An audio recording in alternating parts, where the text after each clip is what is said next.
दोस्तों, अगर आप भी रोहित शर्मा को एक महान खिलाड़ी और कप्तान मानते हैं तो हमारी इस वीडियो को लाइक जरूर कीजिएगा।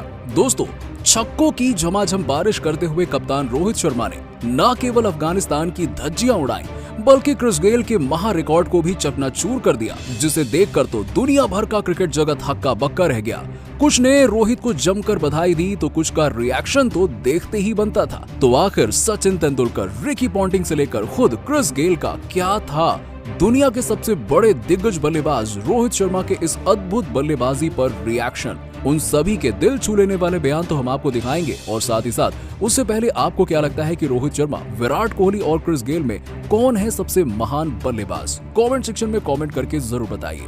दोस्तों, दिल्ली के किले में बादशाह की तरह कप्तान रोहित ने अफगानी गेंदबाजों की धज्जियां उड़ाते हुए क्रिकेट जगत में हाहाकार मचा दिया।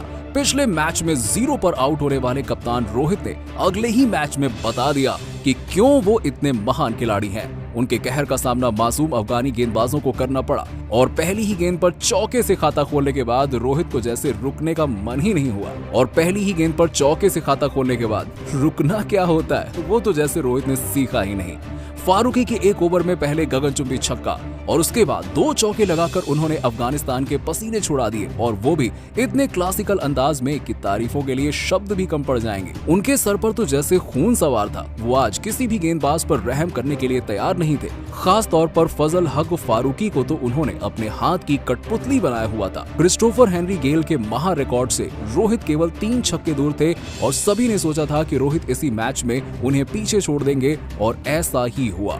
अपने फैंस की उम्मीद पर खरा उतरते हुए रोहित ने एक के बाद एक छक्कों की बरसात कर दी और 7वें ओवर में वो लम्हा आ गया जिसका इंतजार हर किसी को बड़ी बेसब्री से था। जी हाँ दोस्तों, 7वें ओवर की चौथी गेंद पर कप्तान रोहित ने अपने पुल शॉट से डीप स्क्वायर लेग क्षेत्र में एक ऐसा अद्भुत छक्का लगाया जिसमें गेंद तारामंडल को छूते हुए स्टेडियम के ही बाहर जाकर गिरी। और इसी के साथ ही रोहित शर्मा ने सबसे ज्यादा इंटरनेशनल क्रिकेट में छक्के लगाने के मामले में यूनिवर्सल बॉस यानी कि क्रिस गेल को कोसों पीछे छोड़ दिया। जहां क्रिस गेल ने इंटरनेशनल क्रिकेट में कुल 553 छक्के ठोके हैं, तो वहीं रोहित ने एक साथ 1 नहीं 2 नहीं 4 तूफानी छक्के लगाते हुए उनके इस रिकॉर्ड को पूरी तरह से ध्वस्त करके क्रिकेट जगत में महारत हासिल कर ली। इसके बाद तो पूरा स्टेडियम कप्तान रोहित की ही गुणगान कर रहा था। हर तरफ केवल उनकी ही चर्चा हो रही थी। तो रोहित को भला इतने में चैन कहाँ था? केवल 31 गेंदों पर चौके की बदौलत अपना तूफानी 50 रन पूरा कर कप्तान रोहित ने टीम इंडिया की जीत की कहानी लिखी। इसके बाद भी उनका तूफान थमा नहीं। 12 ओवरों में ही शतकीय पार्टनरशिप बना ली। लेकिन दोस्तों, इस महा रिकॉर्ड के टूट जाने के बाद तो अब दुनिया भर के क्रिकेट दिग्गज रोहित की तारीफों के कसीदे पढ़ने से नहीं थक रहे हैं। सबसे पहले तो क्रिकेट के भगवान सचिन तेंदुलकर का रिएक्शन निकलकर सामने आया। उनका तो सीना गर्व से चौड़ा हो गया और उन्होंने कहा कि सल्यूट है रोहित आपको, न जाने और भी कितने रिकॉर्ड हैं जो केवल आपके नाम से ही टूटने की कगार पे पहुंच चुके हैं। यूनिवर्सल बॉस के रिकॉर्ड को केवल हिटमैन ही तोड़ सकते थे। बहुत बहुत बधाई हो आपको। उम्मीद है कि हमें आपकी अद्भुत बल्लेबाजी का नजारा लगातार देखने को मिलेगा और ये विश्व कप हिंदुस्तान आएगा। पूरे हिंदुस्तान को आप पर गर्व है। तो वहीं दोस्तों, ऑस्ट्रेलियाई महान कप्तान रिकी पॉन्टिंग की भी आंखें फटी की फटी रह गईं। उन्होंने कहा, क्रिकेट के इतने सालों के इतिहास में मैंने रोहित शर्मा से खूबसूरत बल्लेबाज नहीं देखा।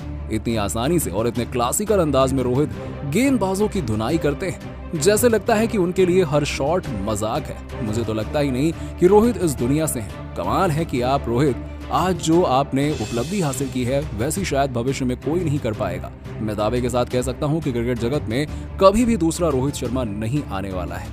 जी हाँ दोस्तों, हर तरफ केवल रोहित शर्मा की ही तारीफों के पुल बांधे जा रहे हैं। यहाँ तक कि महेंद्र सिंह धोनी भी खुद उनकी तारीफ करने से रोक नहीं पाए खुद को। माही ने कहा, लोग मुझे ग्रेटेस्ट फिनिशर मानते हैं, लेकिन मेरा मानना है कि जिस दिन रोहित का बल्ला चल रहा है उस दिन उससे बड़ा बल्लेबाज कोई भी नहीं है। मॉडर्न डे क्रिकेट में भी रोहित शर्मा जितने बेधड़क अंदाज में गेंदबाजों की धुनाई करता है, सभी को उससे सीखने की जरूरत है। क्रिस गेल का रिकॉर्ड अपने आप में कभी नहीं टूटने वाला बन चुका था, लेकिन रोहित ने उसे तोड़कर बता दिया कि वो रुकने के मूड में नहीं है।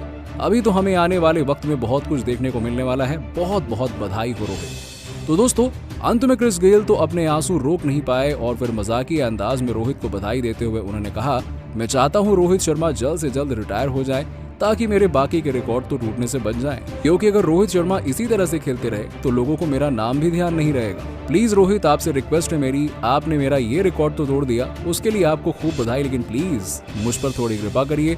और मैं भी आपका फैन हूं तो आप ये बात समझिए, मुझे आपकी बैटिंग देखना पसंद है, लेकिन जब आप इस तरीके से मेरा रिकॉर्ड तोड़ते हैं तब मुझे बहुत दर्द होता है। जी हाँ दोस्तों, हंसते हुए क्रिस गेल ने मजाकिया अंदाज में रोहित शर्मा की टांग खींची और अपने बयान से करोड़ों फैंस का दिल जीत लिया। लेकिन अब आपको क्या लगता है कि रोहित शर्मा इस विश्व कप में कितने शतक लगाएंगे? नीचे हमें कमेंट सेक्शन में कमेंट करके जवाब जरूर दीजिएगा। दोस्तों, दिल्ली के अरुण जेटली स्टेडियम में जब इंडिया और अफगानिस्तान के बीच कांटे का मुकाबला शुरू हुआ तब भारत के पेस अटैक के सामने एक बार फिर अफगानिस्तान ने घुटने टेक डाले। ऐसा लगा था कि मैच तो 50 ओवर भी नहीं चलेगा, लेकिन फिर ओमर अजराई के साथ कप्तान शहीदी और अफगानी बल्लेबाजों ने ऐसा पलटवार किया कि दुश्मन भी उन्हें सलाम करने पर मजबूर हो गए। तो आखिर कैसे भारतीय गेंदबाजों ने मचाया दिल्ली में तांडव? उन्हें करारा जवाब देते हुए अफगान की धाकड़ बल्लेबाजी इस रोमांचक मैच की पूरी हाईलाइट हम आपको दिखाएंगे, जो यहाँ आपके दिलों की धड़कनों को कई गुना बढ़ा देगा। लेकिन उससे पहले आपको क्या लगता है, रोहित कोहली और हार्दिक में कौन सबसे खतरनाक खिलाड़ी है? कमेंट में जरूर बताइए। दोस्तों, आखिरकार वो घड़ी आ चुकी है जिसका इंतजार सभी को बेसब्री से था। विश्व कप के सफर में टीम इंडिया का कारवां बढ़ चुका है। जहाँ उनके सामने खड़ी थी अफगानिस्तान की टीम, दिल्ली का मैदान दुल्हन की तरह सजा हुआ था, पूरा स्टेडियम खचाखच भरा हुआ था इस सबसे बड़े घमासान के लिए, जहां लोगों का हुजूम विराट कोहली का बदला देखने के लिए मौजूद था। और इस मैच में सिक्का अफगानिस्तान के कप्तान के पक्ष में रहा और उन्होंने टॉस जीतकर पहले बल्लेबाजी करने का फैसला किया। टीम इंडिया में एक बड़ा बदलाव हुआ। अश्विन की जगह पर शार्दुल ठाकुर को प्लेइंग 11 का हिस्सा बनाया गया। अफगानिस्तान के लिए रहमतुल्लाह गुरबाज के साथ इब्राहिम जादरान की जोड़ी अपनी टीम को तूफानी शुरुआत दिलाने के लिए आई। भारतीय टीम शुरुआत में ही उनके विकेट चटकाना चाहती थी, लेकिन मैदान में कुछ ऐसा हुआ जिसकी उम्मीद तो शायद बहुत ही कम लोगों की थी। दोनों बल्लेबाजों ने आते ही काउंटर अटैक की शुरुआत कर दी और इन दोनों ने जसप्रीत बुमराह से लेकर मोहम्मद सिराज को आड़े हाथों लिया और एक के बाद एक चौकी की बरसात करते हुए अपनी टीम को एक जबरदस्त शुरुआत दिलाई। कप्तान रोहित के रूप में विकेट चटकाने के प्लान पर इन दोनों ने पानी फेरना शुरू कर दिया था। अफगानिस्तान की पारी तेजी से आगे बढ़ रही थी। पहले बल्लेबाजी करते हुए इब्राहिम जादरान खतरनाक दिख रहे थे। उन्होंने एक के बाद एक 4 चौके लगा दिए थे। तभी रोहित शर्मा अपने तुरुप के इक्के जसप्रीत बुमराह को बुलाते हैं और 7वां ओवर लेकर आए बुमराह ने ऐसा चमत्कार किया कि चौथी गेंद इतनी घातक डाली जो सीधा जादरान के बल्ले का बाहरी किनारा लेकर विकेट कीपर राहुल के दस्तानों में गई और टीम इंडिया को पहली सफलता भी मिल गई। ये बल्लेबाज 28 गेंदों पर 4 चौके की बदौलत 22 रन बनाकर पवेलियन की शोभा बढ़ाने वापस लौटा। उनके आउट होने के बाद मैदान में रहमत शाह उतर चुके थे, जिन्होंने आते ही बेहतरीन चौके से अपना खाता खोला। गेंद और बल्ले के बीच कांटे का मुकाबला खेला जा रहा था। पावर प्ले का आखिरी ओवर लेकर आए शार्दुल ठाकुर के खिलाफ मिड विकेट के ऊपर से गुरबाज ने इतना खतरनाक छक्का लगाया कि पूरा स्टेडियम अचानक से हैरान रह गया था। 10 ओवरों में अफगानिस्तान ने 48 रन ठोक दिए थे और ये दोनों बल्लेबाज अपनी टीम को संभालने का भरपूर प्रयास कर रहे थे। इन दोनों के बीच अच्छी पार्टनरशिप पनपने लगी थी। अफगानिस्तान ने 11 ओवर में ही 50 रनों का आंकड़ा पार कर लिया और ऐसा लगा था कि अफगानिस्तान मुकाबले की वापसी की राह तलाश रही है। लेकिन भारतीय गेंदबाजों के सिर पर तो खून सवार था, खासतौर पर हार्दिक पांड्या और शार्दुल ठाकुर। बर्थडे बॉय हार्दिक को कप्तान रोहित ने गेंदबाजी में बुलाया और आते ही अपने पहले ओवर में हार्दिक पांड्या ने अफगानिस्तान के दूसरे ओपनर को भी पवेलियन की राह दिखा दी। ये वाकया 13वें ओवर की चौथी गेंद का है। हार्दिक पांड्या की इस शॉर्ट गेंद पर रहमानुल्लाह गुरबाज ने एक जोरदार शॉट लगाया।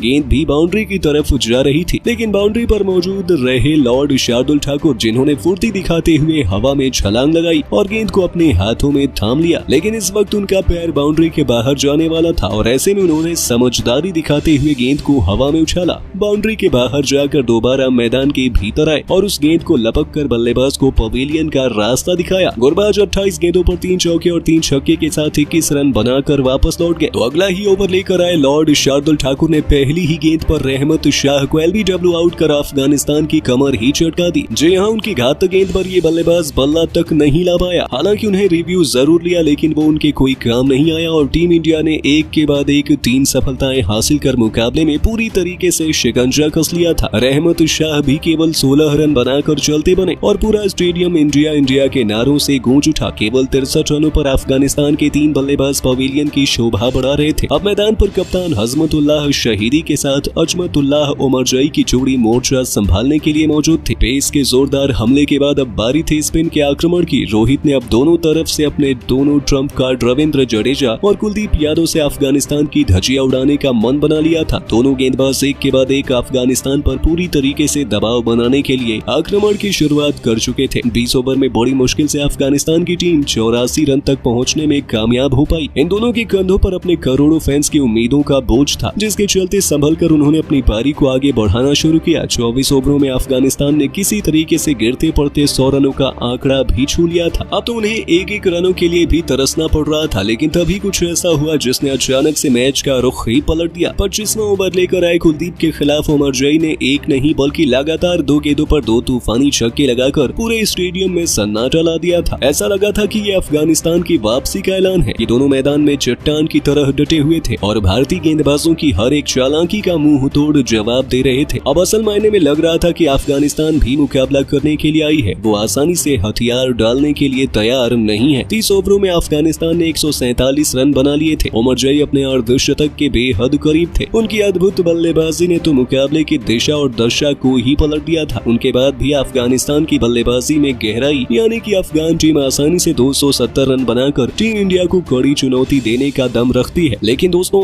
आपको क्या लगता है कौन बनेगा इस मुकाबले में मैन ऑफ द मैच?